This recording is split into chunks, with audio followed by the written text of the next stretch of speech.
പോലീസോ കസ്റ്റംസോ ആയിരിക്കൂ. പോലീസോ കസ്റ്റംസോ ആണെങ്കിൽ ഇങ്ങനൊരു നാടൻ കളിക്കേണ്ട ആവശ്യം എന്താ? ചേട്ടൻ വരുന്നവരെ കാത്തിരുന്ന് തൊണ്ടിയോടെ അറസ്റ്റ് ചെയ്താ പോരെ? കൂടാതെ അയാൾ പൈസ കയറ്റാ വന്നത്.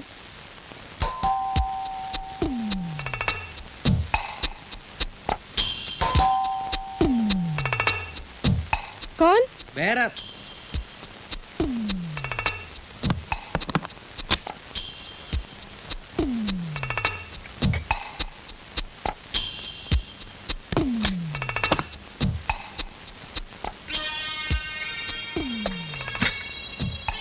എനിക്കാകെ പേടിയാകുന്നു കുഞ്ഞ്. അയാൾ പോലീസോ കസ്റ്റംസോ ബയ്യറോ ആരെങ്കിലും ആയിക്കോട്ടെ, എന്തായാലും അയാൾ പ്രഗത്ഭനാണ്. നമ്മളെക്കുറിച്ച് അയാൾ എല്ലാം മനസ്സിലാക്കിയിരിക്കുന്നു. ആ നിലയ്ക്ക് അയാൾ ആരായിരുന്നാലും അയാളെ കൊണ്ട് നമുക്ക് ഉപദ്രവം ഉണ്ടാവും. അതുകൊണ്ട് എത്രയും വേഗം നമുക്ക് ഇവിടുന്ന് പോകാം. അപ്പോ ഇതൊക്കെ അതിന് രാത്രി വരെ കാക്കണ്ട. ഇപ്പോൾ തന്നെ പക്ഷേ രവി ഏൽപ്പിച്ച് കാശും വാങ്ങി സ്ഥലം വിടാം.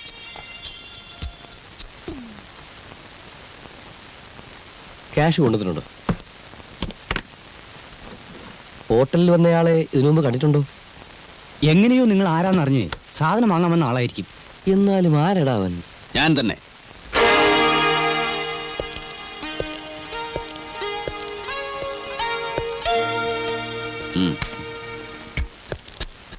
രാത്രി 10 മണിക്ക് നിന്നെ തേടി ഹോട്ടലിൽ വന്നാൽ നിന്റെ പൊടി പോലും കാണില്ലെന്ന് എനിക്കറിഞ്ഞൂടെ? സാധനവുമായി ഇയാൾ വരുമ്പോ ഹോട്ടലിൽ വെച്ച് നിങ്ങളെ രണ്ടുപേരെയും എനിക്ക് കസ്റ്റഡിയിൽ എടുക്കാമായിരുന്നു. പക്ഷേ വാങ്ങുന്നവൻ എനിക്ക് കിട്ടില്ലല്ലോ. ഏ ബഹൻ, ये काम में तुम्हारा एक्सपीरियंस बहुत बहुत कम है, समझा? എടുക്കടാ. അനങ്ങി പോരുത്. ഈ കെട്ടിടം മുഴുവൻ ഞങ്ങളുടെ ആളുകൾ വളഞ്ഞിരിക്കുകയാണ്. കമാൺ.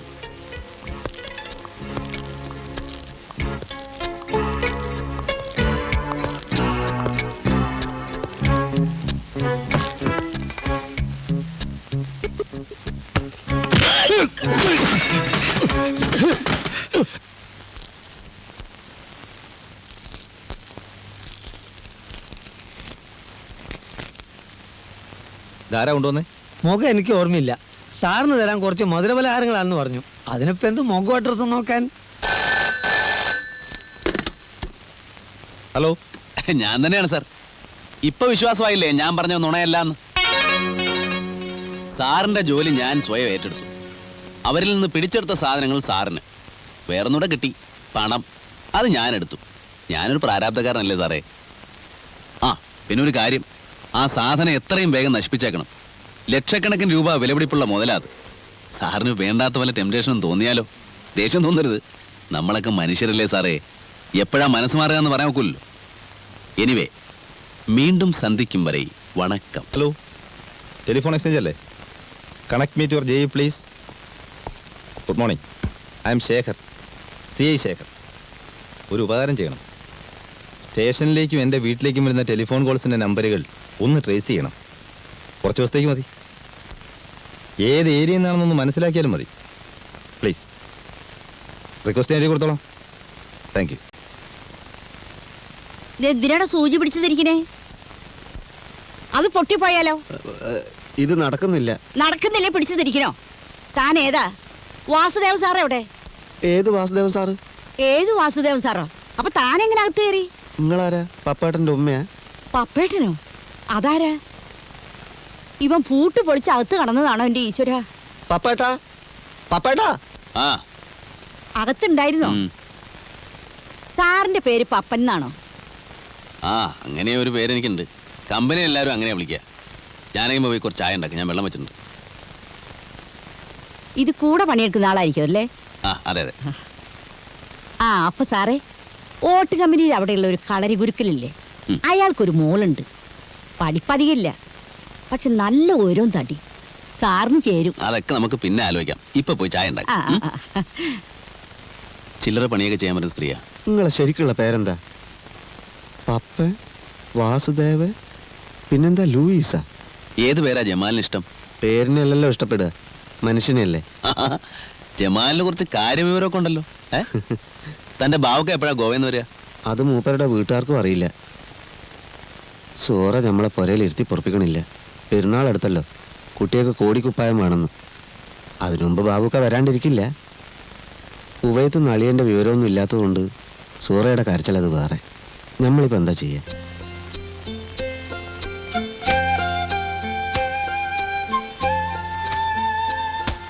അയ്യോ, ഇതൊക്കെ വലിയ വില പിടിച്ചതാ. പിന്നെ വെറുതെ കിട്ടുമോ? അതൊന്നും സാരമില്ല ജമാലെ. ഇത്ര നല്ലതൊക്കെ വാങ്ങിച്ചുകൊണ്ട് വന്ന ഉമ്മ വഴക്ക് പറയും. സൂറക്കും മക്കൾക്കും ഓരോ ജോഡി ഉടുപ്പ് മതി, വെറുതെ ഇങ്ങനെ പൈസ കളയുന്നത്. ജമാല് ചോദിച്ചിട്ടില്ലല്ലോ ഞാൻ വാങ്ങിച്ചിരുന്നത്, എൻ്റെ ഇഷ്ടത്തിനല്ലേ. എന്നാലും പൈസ ആരുടെ ആയാലും പൈസ തന്നെയല്ലേ? അതെ, നിങ്ങൾ ബില്ല് എഴുതിക്കോ. ആ ബില്ലൊക്കെ എടുത്ത്.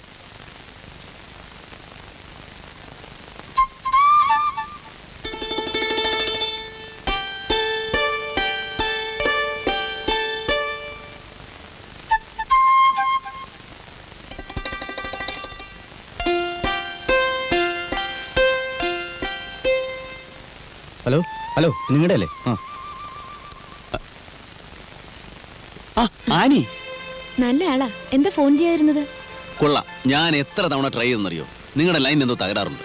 എപ്പോൾ വിളിച്ചാലും എൻഗേജ്ഡ്. ഞാൻ വിചാരിച്ചു എന്നോടെന്തോ ദേഷ്യമാണെന്ന്. നല്ല കാര്യമായി. ആനിയോട് ദേഷ്യപ്പെടാൻ എനിക്ക് ജമ്മത്ത് സാധിക്കില്ല. ഇപ്പോഴും ഡ്യൂട്ടിയിലാണോ? ഡ്യൂട്ടിയോ? ആ അതെ അതെ, ഇപ്പോൾ ഓഫാ. വീട്ടിൽ തനിച്ച് നിന്നിട്ട് മഹാബോർ. ആനിയാണെ വിളിച്ചിട്ട് കിട്ടുന്നുമില്ല. വെറുതെ ഒന്ന് പുറത്തിറങ്ങിയത്. കള്ളം. വെറുതെ പുറത്തിറങ്ങുന്നവരെങ്ങനെ ഇവിടെ എത്തുന്നത്? ഞാൻ വന്നത് എന്തിനാന്ന് പറഞ്ഞാൽ ആനി വിശ്വസിക്കില്ല. ആനിക്ക് എന്തെങ്കിലും ഒരു പ്രസന്റ് വാങ്ങിക്കാനാണ് ഞാൻ വന്നത്. എനിക്കെന്തിനാ പ്രസന്റ്? അന്ന് ആ ബർത്ത്ഡേക്ക് എനിക്ക് കിട്ടിയ ഏറ്റവും വലിയ പ്രസന്റാണ് ടോണിയുടെ സ്നേഹം. ഞാൻ ഭാഗ്യവാനാണ്. പഠിപ്പ് കഴിഞ്ഞ ഉടനെ എന്റെ കല്യാണം നടത്താൻ തിരക്കിട്ട ആലോചനകളായിരുന്നു ഡാഡി. മമ്മി ഇല്ലാത്തോണ്ട് ഉത്തരവാദിത്തം ഡാഡിക്കാണല്ലോ. ഇന്നലെ ഞാൻ പറഞ്ഞു എനിക്കിഷ്ടപ്പെട്ട ആളെ ഞാൻ തന്നെ തിരഞ്ഞെടുത്തോളാന്ന്. ഭയങ്കര ധൈര്യം തന്നെ. ആളുകൾ ശ്രദ്ധിക്കുന്നെന്ന് തോന്നുന്നു. ആനി നടന്നോളൂ. എന്നെ എന്താ വീട്ടിലേക്ക് ക്ഷണിക്കാത്തെ? ഒരു ദിവസം ഞാൻ ക്ഷണിക്കും, അപ്പോൾ വന്നാൽ മതി. ആളുകൾ നോക്കുന്നുണ്ട്. നമുക്ക് പുറത്തെവിടെയെങ്കിലും പോവാം. പുറത്തെവിടെ? ആളുകൾ അധികം ഇല്ലാത്തടത്ത്. ബുദ്ധിമുട്ടുണ്ടോ? ഏയ്, എന്ത് ബുദ്ധിമുട്ട്? ആള് വരും എന്ന് പറഞ്ഞാ ബില്ലെഴുതി ഞങ്ങൾക്ക് കാത്തിരിക്കാൻ പറ്റൂ? ആള് പുറത്തെവിടെയോ നിൽപ്പുണ്ട്. എന്താ അയാളുടെ പേര്? ഞാൻ പോയി നോക്കാം. പേര് പപ്പൻ. വാസുദേവൻ. ടോണി. ടോണി. പൂച്ചയ്ക്ക് കൊമ്പ് വളയ്ക്കുമ്പോഴേ നിന്റെ ബാബുക്ക വരുമെന്ന് വെച്ചാ പെരുന്നാളിന് ഈ കുട്ടികളുടെ ഗതി ഇങ്ങനെ തന്നെ. ഞാൻ എന്തോ അമ്മ ചെയ്യേ? യോഗം വേണം. നമ്മക്കാർക്കും അതില്ല. പകല് മുഴുവൻ നോമ്പാന്ന് പറഞ്ഞ് പട്ടിണി കിടക്കാം. മോന്തിയാവുമ്പോ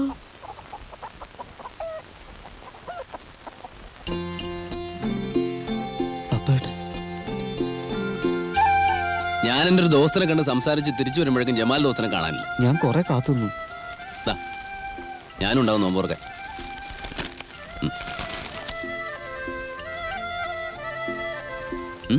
എന്താ പ്രശ്നം? അല്ല, ഇതൊക്കെ കുട്ടികൾക്ക് കുറച്ച് ഉടുപ്പും കുറെ വീട്ടു സാധനങ്ങളൊക്കെ ഉമ്മ. ജമാലിന് ഞാൻ കുറച്ച് പണം കൊടുക്കാനുണ്ടായിരുന്നു. അതിങ്ങനെ മേടിക്കോട്ടെന്ന് വിചാരിച്ചു. വേഗം അടുക്കളോട്ട് ചെല്ല്, സമയമായി നോമ്പോർക്കാൻ. ചെല്ലടാ. സൂറേന്റെയും കുട്ടികളുടെയും മുഖം കാണാൻ വയ്യാണ്ടിരിക്കുകയായിരുന്നു. പടച്ചോൻ പപ്പേടനെ കാക്കും. എന്നോട് പടച്ചോന്റെ നിലപാടെന്താണെന്ന് എനിക്കിതുവരെ വ്യക്തമായിട്ടില്ല. പ്രിയപ്പെട്ട നാട്ടുകാരെ, നമ്മുടെ സമൂഹത്തെ കാർന്നു തിന്നുകൊണ്ടിരിക്കുന്ന അഴിമതി എന്ന ദുരന്തം നിർമ്മാർജ്ജനം ചെയ്യുന്നതിന് വേണ്ടി ജനങ്ങളെ ബോധവൽക്കരിക്കാൻ ഇന്ന് കൃത്യം 3 മണിക്ക് അജന്ത ഓഡിറ്റോറിയത്തിൽ നടക്കുന്ന സിംബോസിയം ബഹുമാനപ്പെട്ട മന്ത്രി വേളയിൽ ചാണ്ടി ഉദ്ഘാടനം ചെയ്യുന്നു. കള്ളപ്പണത്തിനെതിരെ, കരിഞ്ചന്തക്കെതിരെ വടവാൾ ഉയർത്തുന്ന വേളയിൽ ചാണ്ടി ഇന്ന് കൃത്യം 3 മണിക്ക് നഗരത്തിൽ എത്തിച്ചേരുന്നു.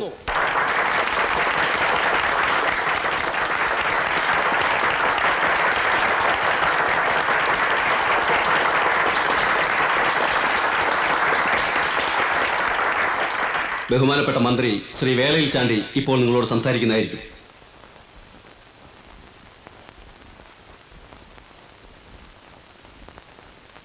സുഹൃത്തുക്കളെ, ഈ വേളയിൽ അഴിമതിയെക്കുറിച്ചും കള്ളപ്പണത്തെ പറ്റിയും സംസാരിക്കുന്നതിൽ എനിക്ക് സന്തോഷമേ ഉള്ളൂ. 1947 ഓഗസ്റ്റ് 15-ാം തീയതി ഇംഗ്ലീഷുകാരനെ ഇവിടുന്ന് കെട്ടിച്ചു. പക്ഷേ ഞാൻ സംതൃപ്തനല്ല. ഞാൻ വിഭാവനം ചെയ്ത ഇന്ത്യ ഇതല്ല.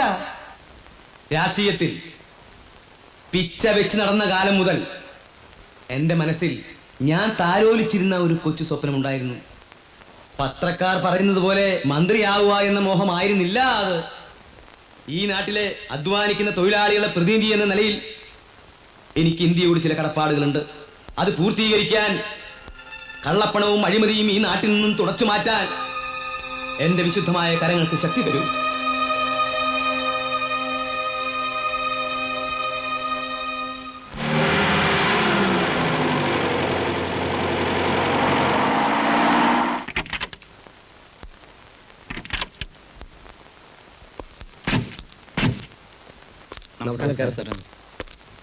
എന്റെ പൊന്നു ലൂസി, ഞാൻ പറയുന്ന ഒന്ന് കേക്ക്. നിങ്ങളൊക്കെ വന്നിട്ട് കുറെ നേരം ആയോ? ഇല്ല, സാറിന്ന് വരുമെന്ന് അറിഞ്ഞപ്പോ പിന്നെ നന്നായി, വളരെ നന്നായി. സാറിനെ കാണാനും നിവേദനം തരാനും നമ്മുടെ നിയോജക മണ്ഡലത്തിൽ നിന്ന് കുറെ കൃഷിക്കാർ വന്നിട്ടുണ്ട്. അവരോട് നിവേദനങ്ങളൊക്കെ കൊണ്ട് കുഴിച്ചിട്ടിട്ട് എന്തെങ്കിലും കൃഷിക്കാര്യങ്ങളിൽ ശ്രദ്ധിക്കാൻ പറയൂ. ഓ ശരി. കൃഷിക്കാരെ കൊണ്ടുള്ളൊരു ശല്യം.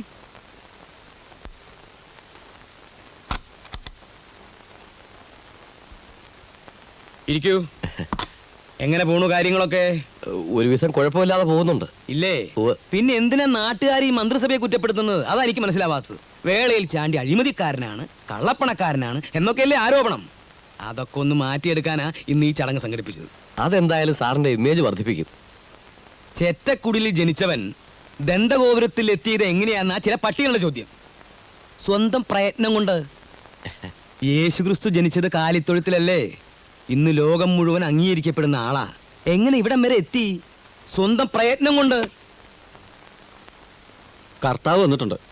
കർത്താവോ? അതെ, നമ്മുടെ ഗോപിനാഥൻ കർത്താവേ, ആ ഹോട്ടൽ മുതലാളി. ഔ, എന്റെ ജീവൻ പോയി. അയാളോട് തൊട്ട് അപ്പുറത്തെ മുറി പോയി കുത്തിരിക്കാൻ പറ. ഓ, ഞങ്ങൾ എന്നാ താമസിപ്പിക്കുന്നില്ല. സ്പിരിറ്റിന്റെ ലൈസൻസ് ഇപ്രാവശ്യവും. നിങ്ങൾ ധൈര്യമായിട്ട് പൊക്കോ. എന്താ അത്? കൈക്കൂലിയല്ല, ഫണ്ടിലേക്ക്. ഇട്ടോളൂ, മേലേക്ക് മേലിട്ടോളൂ. ഇനി പൊക്കോളൂ.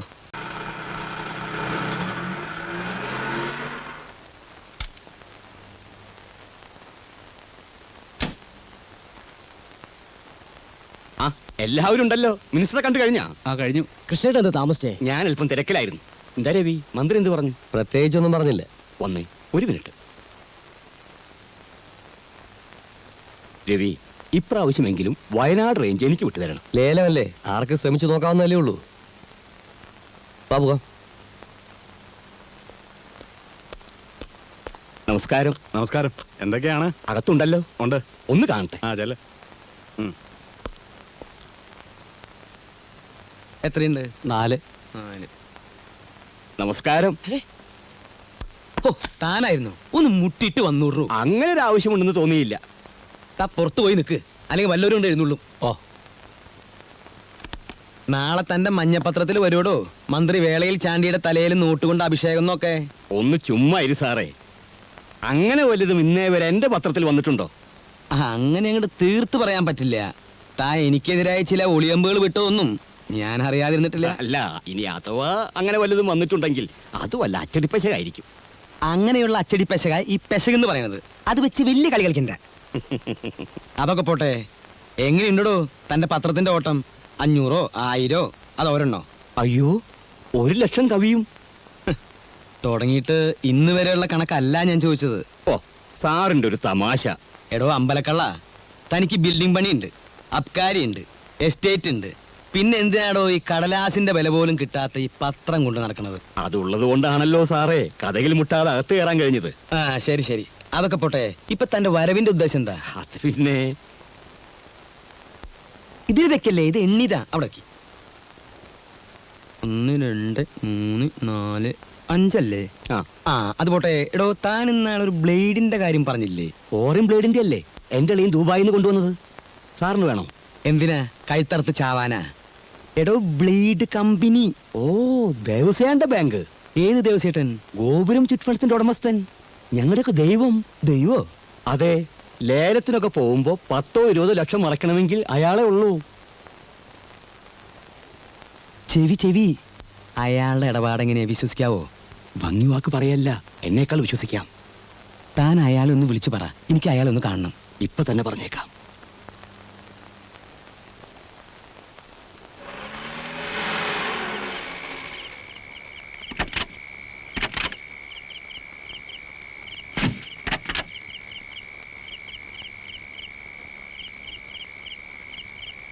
പേടിക്കാനൊന്നും ഇല്ലെന്നേ.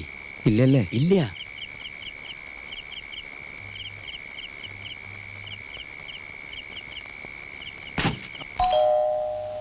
വന്നു എന്നാ തോന്നണേ.